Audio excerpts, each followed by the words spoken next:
আপনারাই তো মানুষ গড়ার কারিগর, আপনারাই তো ছাত্রছাত্রীদের সুশিক্ষিত বানাবেন।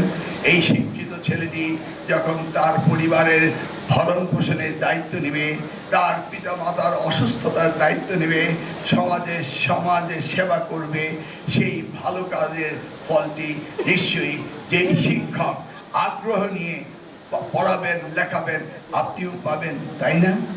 আমরা কি দায়িত্ব মনে করি সবকে জানিয়া না? শুধু একটি গাছ লাগালে গাছের ফল, একটি এতিমখানা বানালে এতিমরা শিক্ষিত হবে, একটি হাফেজখানা বানালে হাফেজ হবে, ঠিক তেমনি ভাবে আপনার প্রতিষ্ঠানের আপনার ছাত্রছাত্রীকে সুশিক্ষিত করবেন, একই তো কথা। দেখুন, আপনারা শিক্ষকতা করেন, কত ভাগ্যবান আপনারা এই দায়িত্বটি পেয়েছেন। আমি জানি আপনারা সকলেই এই মহান পেশায় এসছেন নিজ কারণে।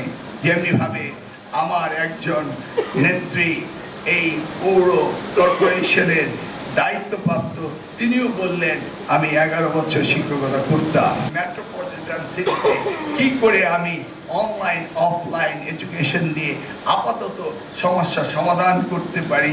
এই ফুয়েল ক্রাইসিস এবং ট্রাফিক কনজাংশন, এই বিদ্যুৎ বিভ্রাট থেকে আমাদেরকে কিছুটা সাশ্রয় করা যায়, সেই ব্যাপারে আলোচনা করছি। তবে মেট্রোপলিটন সিটি বরিশাল হলো, আমার মনে হয় না বরিশাল এতটা প্রশ্নের সম্মুখীন। তবু আপনারা যদি অপরচুনিটি থ্রেট বিকামস অপরচুনিটি, অর্থাৎ সেই আলোকে আপনারা যদি কিছু কিছু স্কুলে অনলাইন অফলাইন, একদিন অনলাইন একদিন অফলাইন করে আমাদের ভবিষ্যৎ শিক্ষার্থীদেরকে ডিজিটাল এডুকেশনের সাথে পরিচিতি করতে পারেন, সেটাও আপনারা ভেবে দেখতে পারেন। তবে বরিশালে আমাদের সেই ক্রাইসিসটি নেই। আপনাদের মনে রাখতে হবে, একটি কমোডিটি যা ইন্টারন্যাশনাল কমোডিটি, যা সকলেই একই প্রতিযোগিতায় রয়েছে। সেই কারণে আগামী ভবিষ্যৎ প্রজন্ম আসছে পেনলেস পেপারলেস এডুকেশন।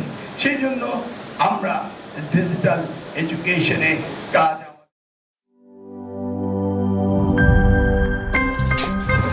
আমার একটা স্মার্ট সিদ্ধান্তে 25% গ্যাসের খরচ কমেছে। ভাবছেন কিভাবে? সাধারণ গ্যাস স্টোভ বদলে আমি এনেছি আরএফএল গ্যাস স্টোভ। এর সাইন্টিফিক নজল ও ব্রাস বার্নার ক্যাপ সমানভাবে তাপ ছড়িয়ে রান্না করে দ্রুত, তাই গ্যাসও বাঁচায় 25%, টাকাও বাঁচে 25%। আরএফএল গ্যাস স্টোভ নিরাপদ ও গ্যাস সাশ্রয়ী।